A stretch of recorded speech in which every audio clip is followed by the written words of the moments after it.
விருதுநகர் மாவட்டம் ஸ்ரீவில்லிபுத்தூர் அருகே பட்டாசு தொழிற்சாலைக்கு ஆட்களை ஏற்றி சென்ற வேன் கண்மாய் கரையிலிருந்து கவிழ்ந்து விபத்துக்குள்ளானது.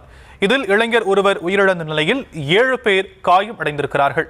இது பற்றிய விவரங்களை நம்முடைய செய்தியாளர் செந்தில்குமார் வழங்க நாம் கேட்கலாம். செந்தில்குமார், மேலும் விவரங்கள்.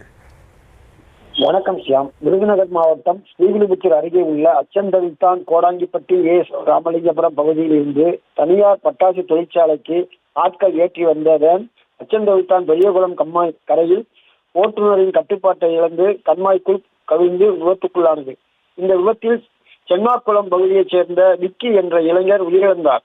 மேலும் 6 பெண்கள் உட்பட 7 பேர் படுகாயமடைந்தனர். காயமடைந்தவர்களை அருகே உள்ளவர்கள் மீட்டு 108 ஆம்புலன்ஸ் மூலம் ஸ்ரீவில்லிபுத்தூர் அரசு மருத்துவமனைக்கு சிகிச்சைக்காக அனுப்பி வைக்கப்பட்டனர். காயமடைந்தவர்களுக்கு அரசு மருத்துவமனையில் சிகிச்சை அளிக்கப்பட்டு வருகிறது. இந்த விபத்து குறித்து பன்னியம்பட்டி போலீசார் வழக்கு பதிவு செய்து விசாரணை மேற்கொண்டு வருகின்றனர். மேலும் இவ்விபத்தில் உயிரிழந்த விக்கியின் உடல் ராஜபாளையம் அரசு மருத்துவமனைக்கு கொண்டு செல்லப்பட்டுள்ளது குறிப்பிடத்தக்கது. தற்போதைய விவரங்களுக்கு நன்றி செந்தில்குமார்.